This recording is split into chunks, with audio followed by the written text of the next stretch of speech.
Приветствую, друзья! Сегодня информация с линии фронта приходит следующая. Бои, как известно, не прекращаются, и сейчас уже наша русская армия начала использовать FPV-дроны, которые бьют и на 30, и на 40 километров. И, собственно, можно заметить на кадрах, что там и оптоволоконные, собственно, естественно, дроны используются. Ну и, конечно же, обычные FPV по радиоканалу, которые работают. И за счет того, что беспилотники Орлан-30 сейчас переделали в ретрансляторы и дрононосцы, то сейчас такими ударами удается наносить натовской ЧВК ВСУ очень серьезное поражение. Регулярно также устраиваются различные засады на натовских наемников, и, собственно, даже если не на мотоциклах, достаточно сложно уйти от наших российских операторов, с учетом того, что, конечно же, российские операторы за последние несколько лет, естественно, уже настолько прокачали свои навыки, что теперь уже у них опыта будь здоров.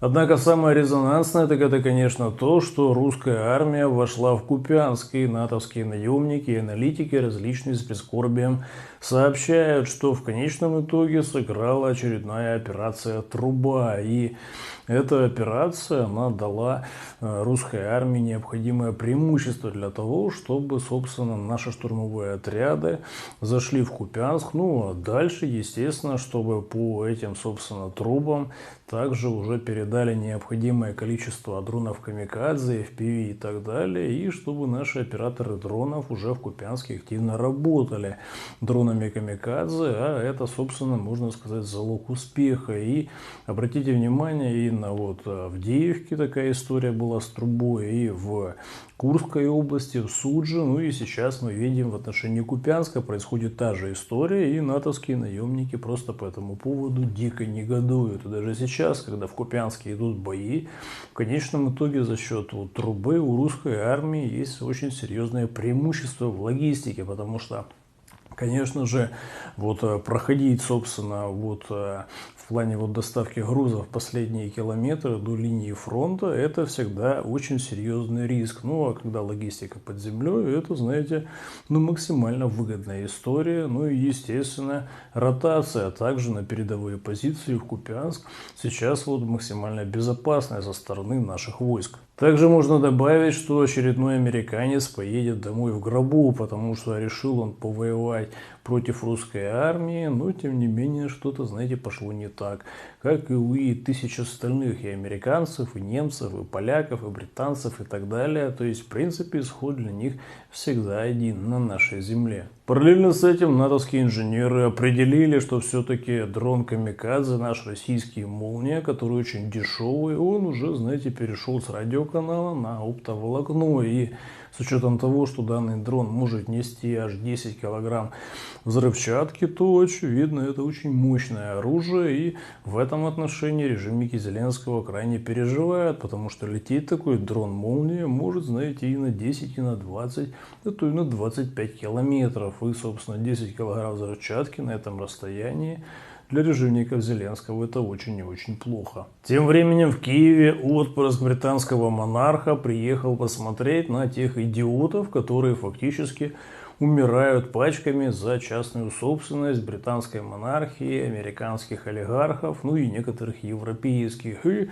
персонаж походил по Майдану и оценил все-таки, насколько много клинических идиотов и насколько, собственно, много их уже полегло. И с ироничным лицом персонаж задумчиво посмотрел на все это дело, ну и, конечно же, поедет себе очень скоро обратно в Лондон для того, чтобы там в какой-нибудь алкогольной компании делиться впечатлениями и рассказывать про чудеса, когда некоторые идиоты настолько все-таки живут в невежестве, что готовы умирать за чужую землю, чужие недра, и в конечном итоге, чтобы их дети даже отдавали, собственно, те искусственные долги, которые сейчас повесили на государство Украина. Однако все-таки на территории натовского недорейха клинических идиотов сейчас становится все меньше и меньше, и поэтому, конечно же, умирать за британскую монархию, за американских олигархов и европейских сейчас уже там все-таки и меньше желающих, и поэтому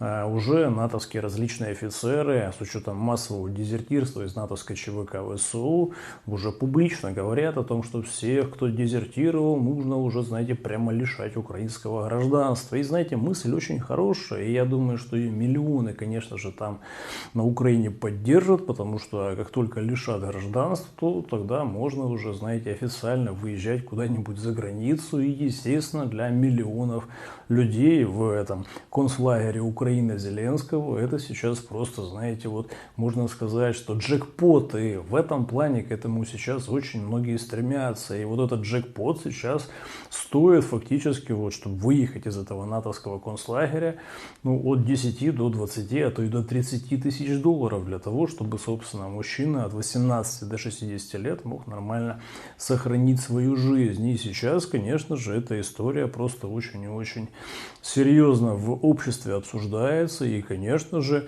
хорошая была бы история, чтобы кто дезертировал из натовской ЧВК ВСУ, тот смог выехать за границу, и таких, конечно же, там просто очереди сразу выстроятся, причем, знаете, тысячекилометровые. Недавно, как мы знаем, немножко упростили выезд из Украины, если парню от 18 до 22, и уже мы видим, что в сфере обслуживания массовое, собственно, дезертирство с рабочих мест в прямом смысле слова, и уже даже в Ровно сеть кафе закрывают, потому что работать, очевидно, некому. Тем временем в странах Евросоюза идет возмущение тем, что Трамп очень плохо с точки зрения блока НАТО и Евросоюза отреагировал на залет российских дронов на территорию Польши. А это все-таки уже, знаете, дает намек в отношении того, что такой залет дронов на территорию Польши не мог случиться без, собственно, участия самой Польши. Ну и конкретно польского премьера Туска, у которого, кстати, недавно угнали его новенький Lexus, несмотря на то, что он его ставил на правительственной, собственно, охраняемой парковке. Но, тем не менее,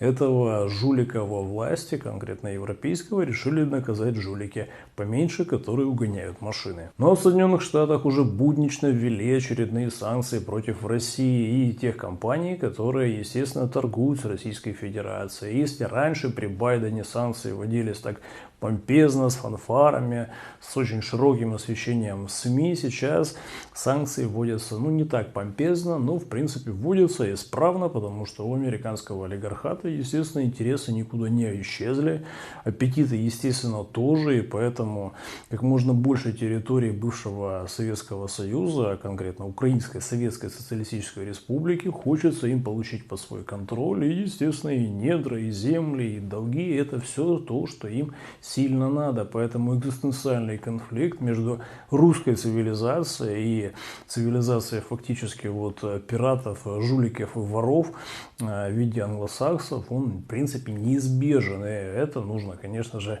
понять как можно раньше для того, чтобы все-таки уже подготовиться к грядущим процессам. Кстати, сегодня Трамп выдвинул странам Евросоюза ультиматум и заявил о том, что если вы хотите, чтобы США ввели очень суровые санкции против России, тогда вводите их сначала сами, а потом сразу же Соединенные Штаты введут, и конкретно эти санкции должны касаться полного отказа от российской нефти и газа. Ну и, естественно, нужно также будет вводить пошлины в отношении Индии и Китая. Ну а для Евросоюза это, знаете, просто суицид экономики. И поэтому сейчас страны Евросоюза что-то в отношении всей этой санкционной политики очень жесткой притихли, потому что когда нужно самим вводить санкции, получается, не только против России, а сразу против Китая и Индии, то, конечно же, это все-таки политика изоляционизма, их явно до добра не доведет. Ну а к коллапсу экономики гарантированно. Также в натовский недорейх Зеленского уже отправляют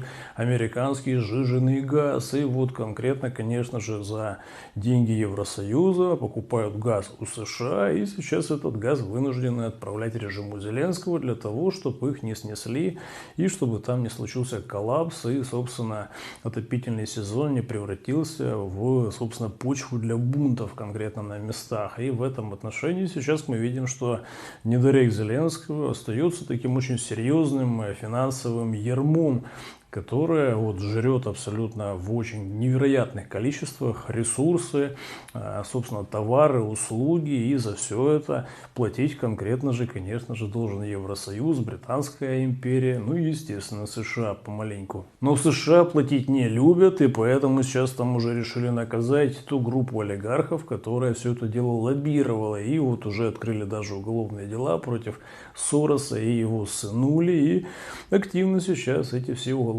дела будут продвигаться, и уже, знаете, обвиняют этого негодяя Сороса, что он, собственно, виновен в том, чтобы организовывать различные вот бунты внутри Соединенных Штатов. А это, знаете, статьи там по 10, по 20, а то и по 500 лет могут просто организовать тюремных сроков. В самой Британии также неспокойно, потому что в Лондоне там все-таки остатки местных жителей решили взбунтоваться и выйти на улицы. И конечно, можно на кадрах видеть, как они из полиции дерутся, и, собственно, количество их достаточно большое, судя по всему, из пригородов приехали, и возмущаются тем, что мигрантов там уже значительно больше, нежели коренных жителей. И, естественно, эти местные жители сильно переживают, что если мигранты так выйдут на такой протест, то, конечно же, количественно их будет больше, ну и, собственно, до гражданской войны там, знаете, рукой подать. А это, знаете, многих напрягает, и все понимают, что британский монарх абсолютно наплевательски относится к обычным британцам, и,